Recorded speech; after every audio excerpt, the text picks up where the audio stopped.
Good afternoon, everyone. I'm Russell Singler, CEO and founder of MetaGallery Limited. MetaGallery Limited was formally established in 2021 after the UK lockdown. Found myself a little bit more time on my hands through lockdown and started to explore various emerging technologies such as VR and NFTs. And I took the red pill and went down the rabbit hole and found myself one day standing in a crowded virtual conference room for CES with all sorts of other avatars from across the world. And I was listening to various CEOs talking about this amazing thing called the metaverse. And I realized that everyone had come from different destinations. Nobody had to get on a plane because they couldn't. And I was completely hooked. And I just thought, this is really the way forward. And so over the next year or two, I began to build my own proof of concepts, develop the company. And we started in 2021, and it's been an incredible journey since. And today I wanted to share some of the experiences, which is not going to be a technical instruction manual, but really an overview of the journey through the space so far and how it relates to my background, and hopefully give you a sense of how a retail business can benefit from Web3, the metaverse, and ultimately lead to an increase in e-commerce. MetaGallery Limited now works with all sorts of retailers, brands, IP owners, and we really handhold people from Web 2 to Web 3. And I call it Web 2.5, because really there is a disconnect between people that are in the space and immersed in it with all sorts of things, and people that don't really have a clue what we're talking about, but have read all about it and want to jump in. So we really base it on a strong foundation of a retail background, which has been experiential and has been a lot of fun. And as you can see from the slide, I've got a 35-year history with the retail sector. And retail's a funny thing, because if you look at the definition of retail, it's pretty boringly defined as the sale of goods to the public for use or consumption. But for me, it's always been so much more than that. I think retail for me has always been about people. It's the audience as people, but also how you as an individual or a retailer represent the brand or product. A very quick story: when I was 14, my retail career started with working in a deli on a Sunday, and there was lots of competition. Everyone was kind of fighting for the business. And I remember speaking to a customer who we were talking about another initiative that a competitor was doing. And I just said to him, well, why'd you come here then? And he said, because I like dealing with you. And I realized that actually it's the experience of buying things, engaging with people, that delivers loyalty, trust, and people come back again and again. So these kind of stories have always shaped me through the years, and it's a common thread in whatever I do. And I really believe the overall experience that the consumer has with the brand is actually as important as the product itself. I think the important thing to look at now is that how we consume goods and how we buy goods and where we interact with the brand or the artist or IP owner is really changing.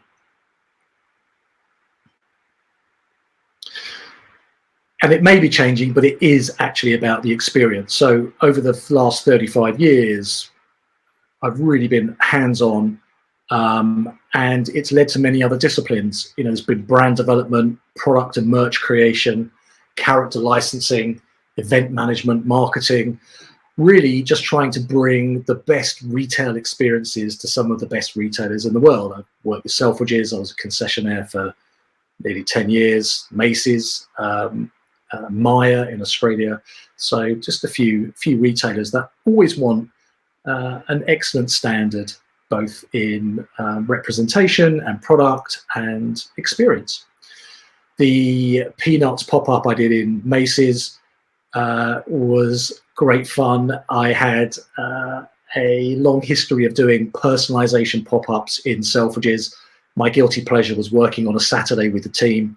I love dealing with people and finding out the responses and the feedback, and ended up speaking to the board of Macy's, who were on a kind of a recce trip in Selfridges, and they were intrigued by the whole process, which to me was all about instant gratification and really delivering an exceptional value and experience for the consumer.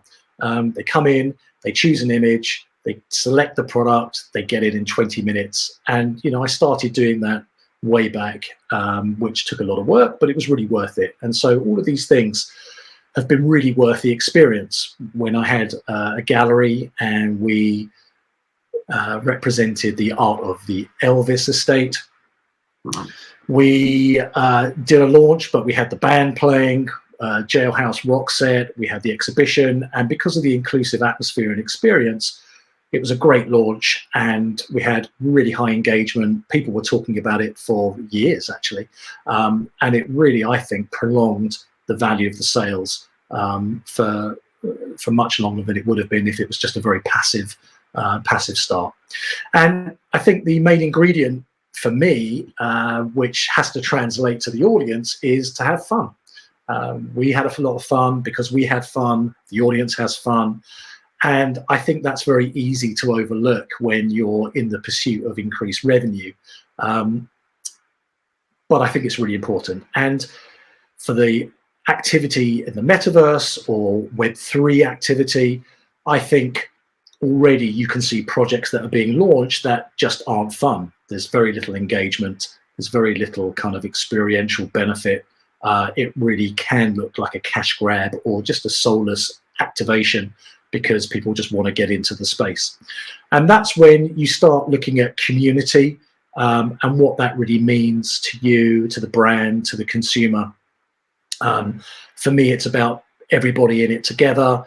People like having fun, but they also like seeing other people have fun, and that is super important. So this thing called the metaverse is an interesting one, certainly very exciting. I think not even 3 years ago, very few people have heard about the metaverse, and now it's literally everywhere, both in positive and sometimes negative connotations. People are losing money in the metaverse. This investment's not working. What is the metaverse? It's a load of rubbish. I think you look back to the early days of the internet, obviously had its critics, and there was a lot of bad press and good press, and there was also a lot of building. And I think that's where we are now. In the last 3 years, there's been a massive shift to dismissal to actually realizing it's something that's pretty special and actually needs to be looked at now and put the building blocks in place. So as the tech and awareness increases, people are hitting the ground running. So I'm not going to get into all the definitions of what is the metaverse and all that kind of stuff. I mean, maybe you've got a taste of it already. Maybe you've ventured into virtual worlds. Maybe you've got a digital wallet. Maybe you've got some NFTs or crypto. But we're really just going to talk about the value of the metaverse and some of the commentary on it. McKinsey just published a report, well, actually it was back in June 2022.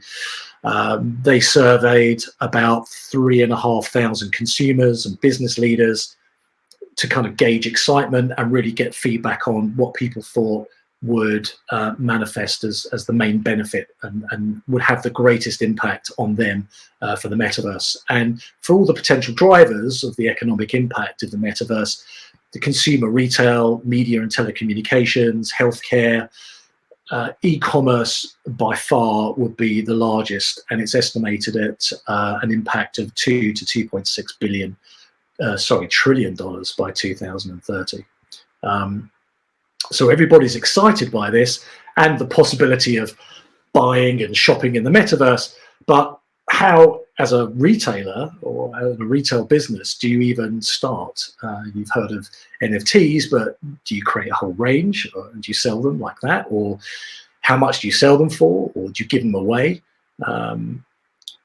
we work with a milkshake retailer, which we'll come on to shortly, and what significance does the metaverse have for them? So I think in this presentation, we're going to address all of that. And by the end of it, you'll hopefully get some inspiration and ideas how you can incorporate this into the business.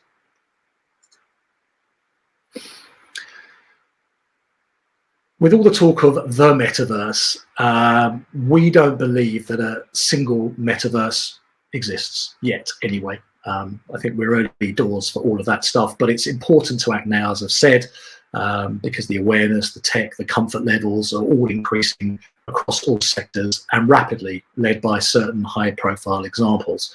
So we say a metaverse that can exist in different shapes and sizes, but really our question when we start speaking to people is really, what is your metaverse? What do you want your metaverse to be? And that really comes down to how you reach and interact with your audience to create a single virtual experience. I've never taken a passive route to selling or reaching customers, whether it's physically, emotionally, or economically. And I think the same principles apply for your metaverse. You want your audience to engage with you and with the brand. You want to build a community that can engage with each other in a shared experience. Ultimately, you want to build loyalty and trust. And with all the different tools at our disposal and tools that we are actually creating ourselves, all of this is definitely possible and ultimately leads to an increase in e-commerce via different funnels.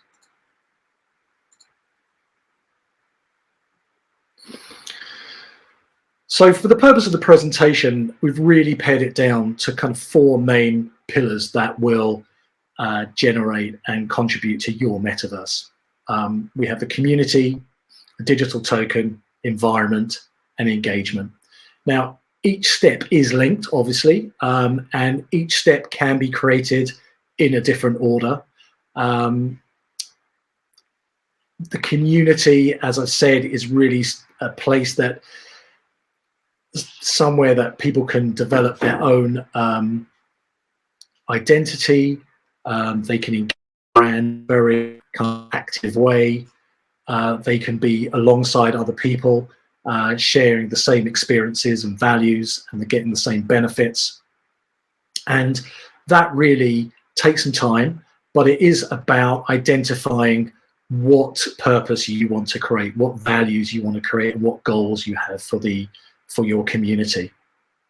The digital token, it could be 3D items, it could be cryptocurrency. We will come on to that in a second and see how it's related to the community and the environment and the engagement.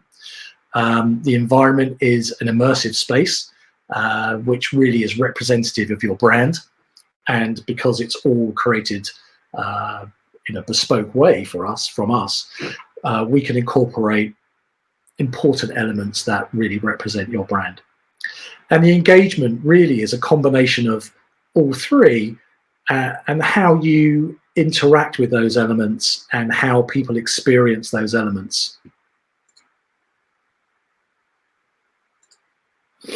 So let's have a look at the community in a little bit more depth.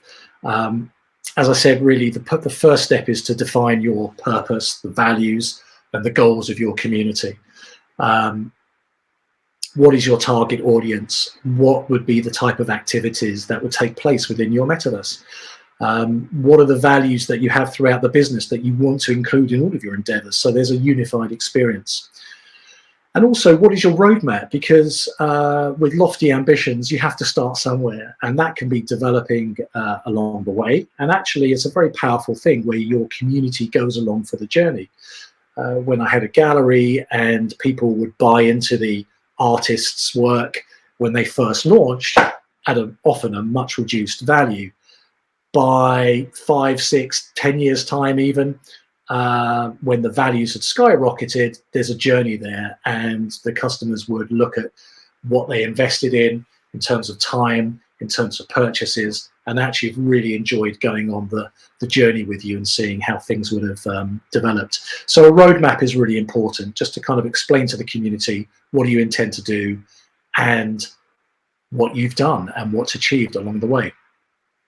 And then really it's about what tools are you going to create as the kind of glue for the experiences for your audience to have with the brand and product. How is everything linked? And those are the elements that you really need to kind of get everybody on side and everybody on board. And social media, other platforms like Discord, Twitter Spaces are crucial for that, because it garners interest. People want to get involved. You pick up new people on the way who really want to go on your journey and support what you're doing. And you'll see when we get to engagement and the environment, there's hosting events and there's other content that we'll create that's going to be important to attract users to the metaverse. So in a way, you're getting and recruiting early adopters, key influencers that are also going to help the community. And then I think you'll develop a sense of ownership amongst members. There are various tools that you can implement, like a DAO, DAO, which are a decentralized organization that everybody can have an input and steer the direction of what they would like to see as part of the community.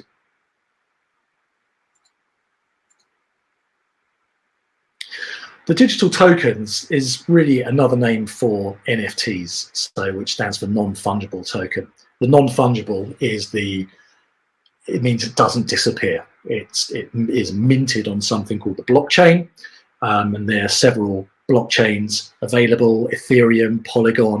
In fact, there's plenty that all have features and benefits. But digital tokens are a specific item that is actually based on blockchain technology.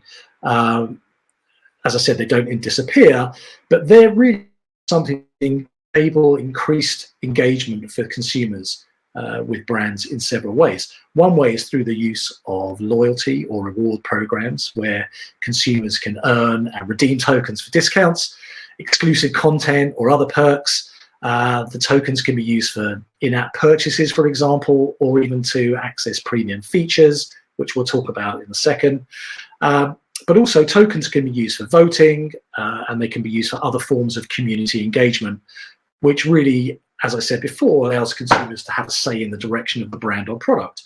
That's not to kind of compromise the development of the retail business, but it's done in a way that can really enable people to feel like they're part of the community and can just grow from strength to strength. And I think this sense of ownership and investment in the brand really leads to an increased engagement and ultimately loyalty, which increases e-commerce revenue, because people want to spend and support with you. Digital tokens really aren't something to kind of get worried about. They can be a PNG or a JPEG or an image file, but they can be, and often are, 3D models. So creating models of top-selling products is one way to begin the customer experience, which kind of fits the whole digital world. But those can be created quite affordably. There's a lot of packages and a lot of help available. It's something that we incorporate, and we create bespoke items that can then be used across the blockchain and on different platforms.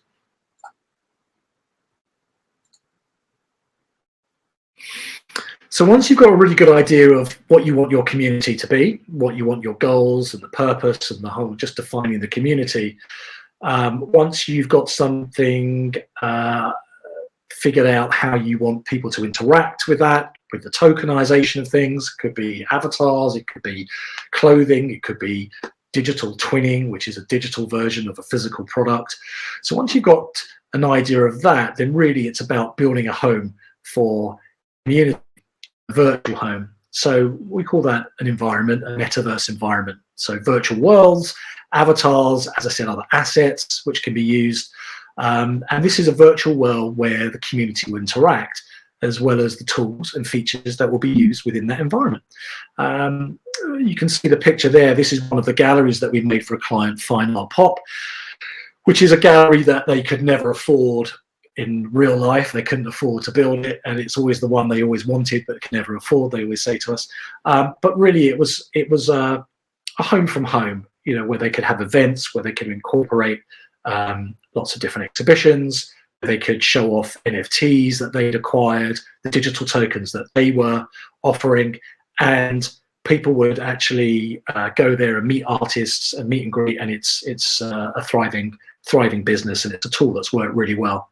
So for that, it can be used on any PC or a Mac screen, but it's also in virtual reality, and with VR, with some headsets or glasses, you can be in the environment, and it's a far more immersive experience. And there's a number of really good platforms that offer turnkey solutions, templates that you can upload images, put your branding in, and they're a great way to start. At MetaGallery, we really like to start with a story. For us, it's about storytelling. The why is this, why does this place exist, what is it, what does it mean for the brand, what does it mean for the consumer that's interacting with it, what do they get when they can kind of go there, and what do they see.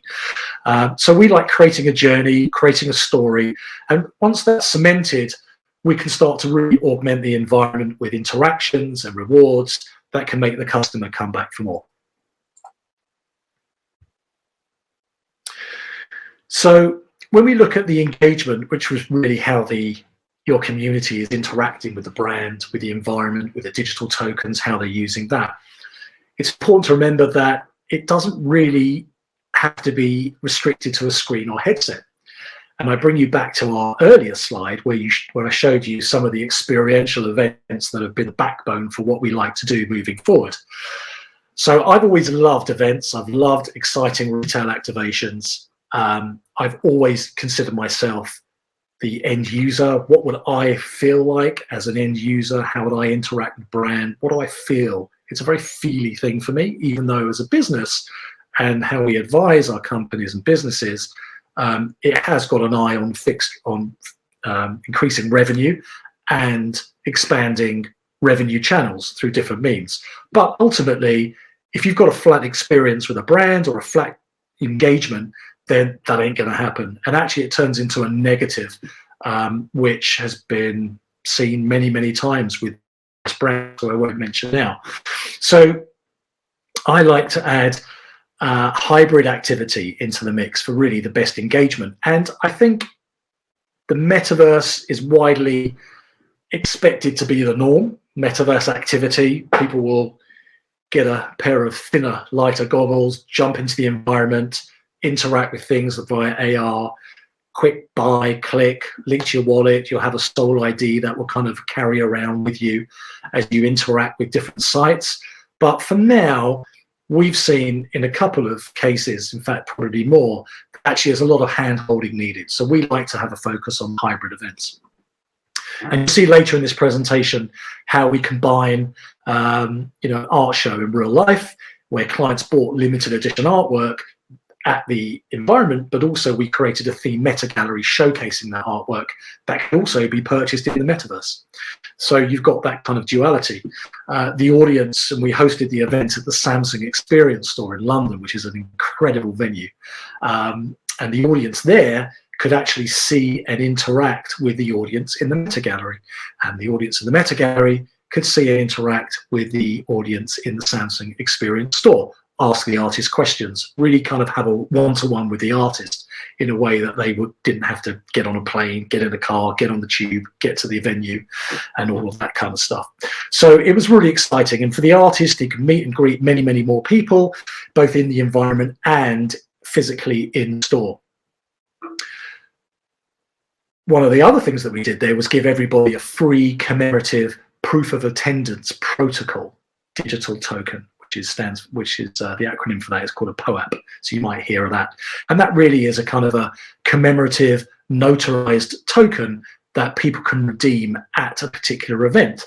And suddenly they've got an NFT. Suddenly they've got a digital wallet. They've got a digital token just by scanning something, which is really important. And I think to do something like that, where they feel they're part of a special community, where the audience was and their attendance was notarized, is really important, because they're part of this kind of exclusive community now that the artist can interact with. And actually, as part of that group, we have their details to include them in other exclusive activity, and I will come on to that shortly. So once your metaverse environment is developed, and you've got a growing community of users, you can then promote on Twitter, Discord, social media, you can host events, and you can continue to create content as per your roadmap that you're outlining to your consumers and your customers that are going to closely happy to your metaverse. I'd like to show you a little video because I think that's going to encapsulate everything I said, and it will give you an idea of the event that we hosted at the Samsung store. So enjoy.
Honestly, it was an amazing event. Everyone had such a fantastic time.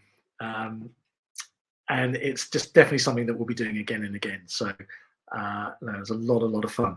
Now, this slide is really just a simple illustration of the kind of reach that you can get with a thought out and carefully constructed strategy. I'm not going to go into everything on here, but I wanted to show you the thought process that we have to make sure that any Web3 strategy is not done in isolation. But you can see how each touch point affects the brand, the audience, the engagement, which ultimately leads to the revenue. We've got from the metaverse, then the access via the website and creating apps that people can engage in your metaverse, the PR that touches online, but also in real life PR. You've got the NFTs and the digital tokens, and how you can create a library with that, and think about the hardware that you need for that, how new brands or how new categories can be represented in that way, the promotion that's needed, how the sales will be handled, how that then links to your kind of personal approach. Is there going to be interaction with your customers via the website, via chat service, via an avatar or avatars that are going to be in the metaverse environment that can react to people, proactively and reactively, and also the events. So it's really a total experience that needs to be considered. And something like this, I'm going to talk in further detail based on a case study that we've done. Now, this is an amazing company called Shaketastic. And we're currently working with them. It's remarkable. They've got a business. They've been going for 12, 13 years. They're known locally in several locations in the London region. They've got stores in the Middle East, and they create some really cool stuff. It's a milkshake business. Their stores are always busy, but they get out and about. They're experiential. You can see in the top left there, they've got the Shaketastic bus, which they drives around, so they get people interacting with the brand. And they've obviously got a delivery service. They use third parties like Deliveroo and Uber Eats and all those kind of people to get it to a wider reach. But they're still limited in what they can do. The buyers will come in or get to the event and they'll buy one of their delicious and creative smoothies or milkshakes and then go out. They can tell people about stuff via the social media presence, but the relationship with the individual customer is pretty limited. It's a bricks and mortar business ultimately, and their revenue is going to be restricted by how many people they can service physically and how many staff can service those, and the bottlenecks that are associated with physical retail. So we worked with them, they approached us, we worked with them and developed a strategy that can really potentially reach a much, much larger audience, utilize the Web3 tools, but we had to introduce it slowly and in a way that would really excite people, so they could reach a much larger audience, enable their business to pivot, and it could actually look at different e-commerce products, look at different e-commerce channels. They could get to know their customer better, and ultimately would increase engagement with the brand, with the events and activities that they hold, which doesn't have to be physical activities and physical events. It could be metaverse, we could include gaming, and we could reward. Ultimately, would increase revenue in many different streams, not just the traditional for them, coming into a store, buying a milkshake, thank you very much, goodbye. Well, who bought it? I don't know, to some degree. So we had to get started somehow, and it was much discussion. What would be the best way to really introduce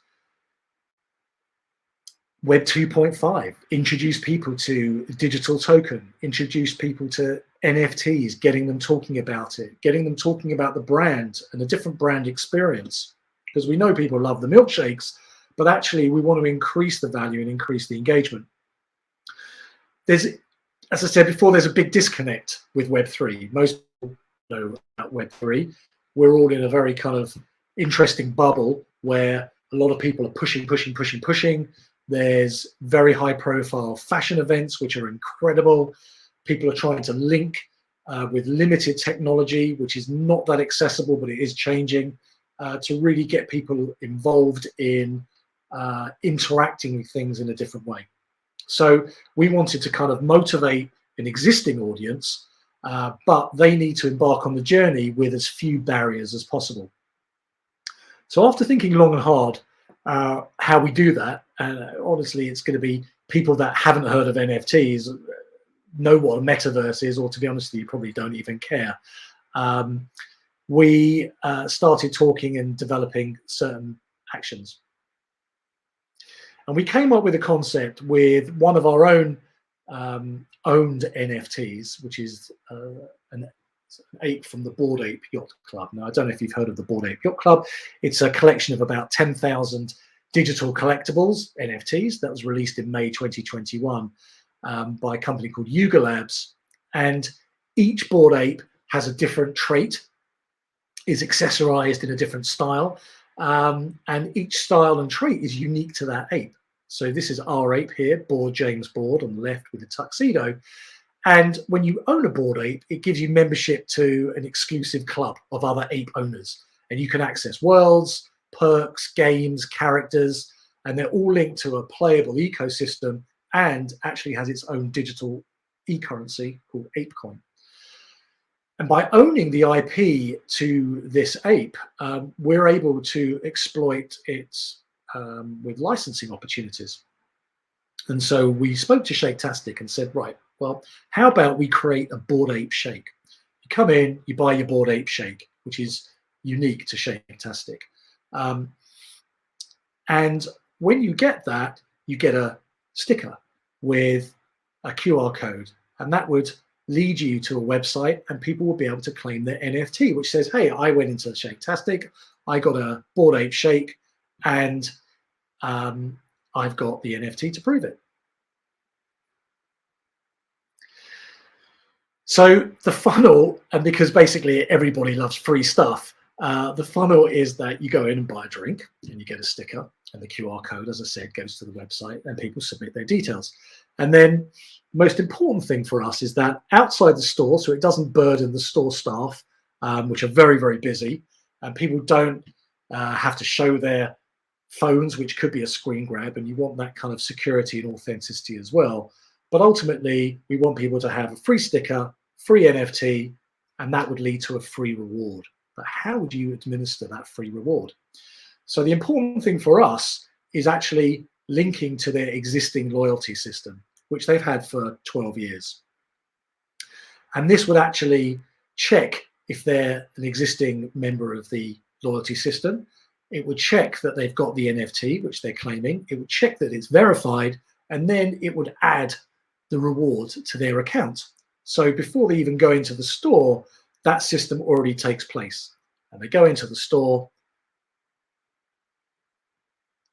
they show their loyalty pass on their phone, it gets scanned on their EPOS system, allocates the points that are already allocated, to the system, and the free reward is there for them on purchase.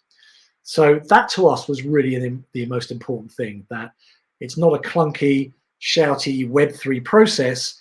It's something that adds value. It's something that adds excitement. It's something that adds interest, and it already is seamless and is added to their own account. And if they're not, as I said, an account holder with a loyalty system, then it will be added accordingly under the smart contract rule. Now, once people have done that, and we have their digital token, which is the NFT that you can see there, and that's linked to them personally and their account, that gives us as the retailer some flexibility and actually some extra knowledge. So knowing your customer was something that was very important to Shaketastic. And as I said, the customer before would go in, buy a milkshake, that's it. Yes, they could interact on social media, but we don't really know about that customer. Well, once they have the NFT, once they have the digital token, and we start building a collection of the community, that we have people's wallet addresses that have had the digital token, we can actually see some interesting behaviors. We have visibility for the wallet. We have visibility how much they have in that wallet. We can see what they've spent and bought, what they've interacted with other brands. We can know their kind of habits. We can know their purchasing power. And ultimately, with that data, we can then make some decisions, and Shaketastic can make those decisions that can keep the customer for longer and ultimately increase e-commerce and revenue. And this is all done at the fraction of a cost of traditional customer acquisition, such as Google ads or Twitter ads, which is really important. So there's a big cost saving there. So it's really a fun process. It's interactive. There's good engagement.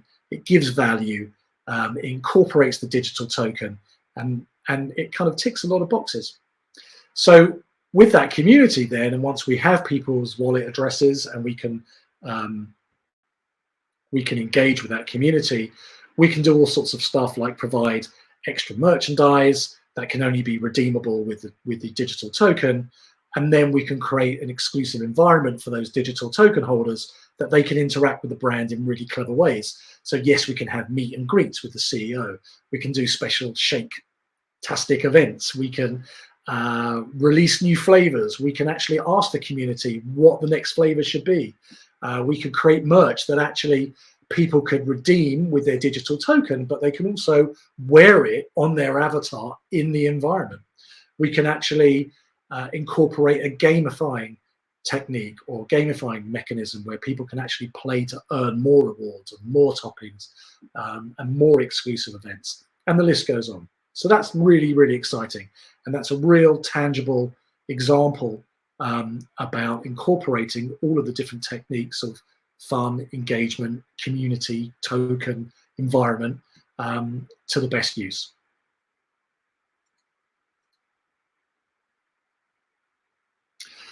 So to wrap up a little bit, and we're almost there, I hope it's given you some inspiration on some ways to augment and evolve the business and ultimately increase e-commerce.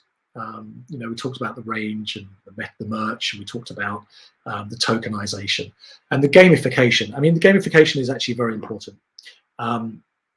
When you look at the different generations like Gen Z, Gen Alpha, 15 to 27-year-olds, you've got the 0 to 15-year-olds, Gen Alpha, that are really driving a lot of engagement in the metaverse currently.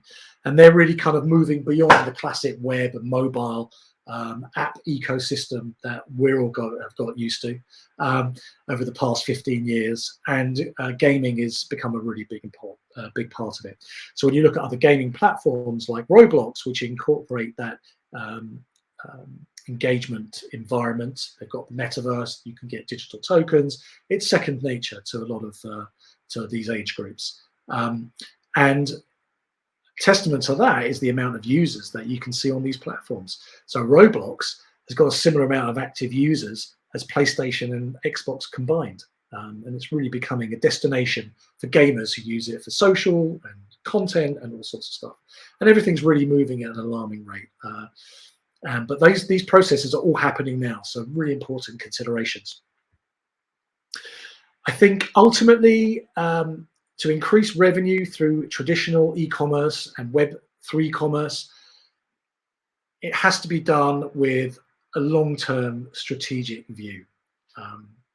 It does require an alignment of goals across the company, which I know has been a challenge for a lot of people, because at this stage you've got evangelists like myself. You've got people trying to convince people that have been in the business a long time that are not interested. It's just a fad. You know, look at this company that's wasted all this money.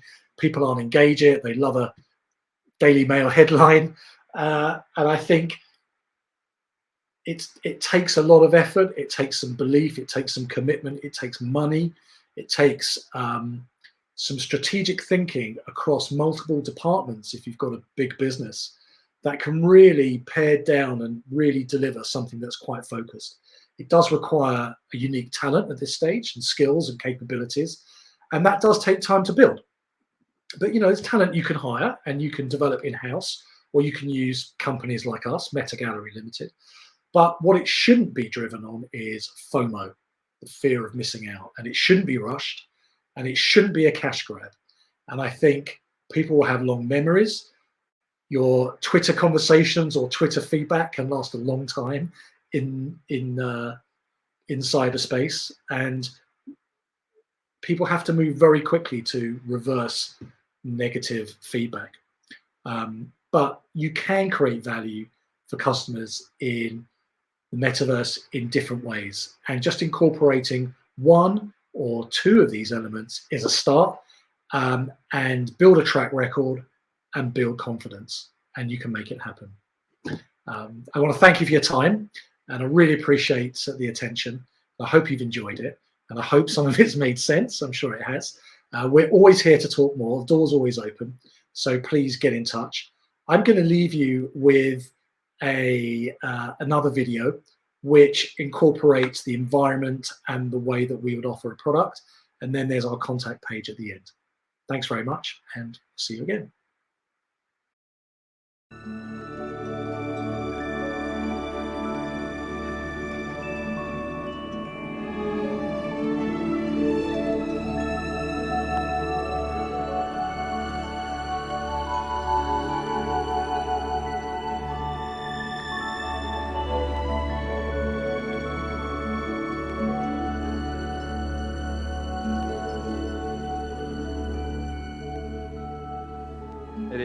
So Warren, you and I have been friends for, it's our 11th month anniversary on here. Congratulations, darling. Is it really? You've just looked above, right? Yeah. Yeah, so we've never met in real life, but we've met so many times on calls and in here, right? It's crazy. It's just crazy. It says hi. Hi, David. Hello. Live from the Netherlands. Bossman's just arrived. Bossman. Hey, Bossman. How you doing? Hello. I'm marvelous. How are you? Yeah, really good. Hey. I'm just disappointed I haven't got my headset to do some arms and stuff. How are you doing? I'm doing okay, man. How are you doing? This is the closest we've got to meet, man. I think so, yeah. It hardly seems like, you know, a whole Atlantic and a continent, eh? Yeah.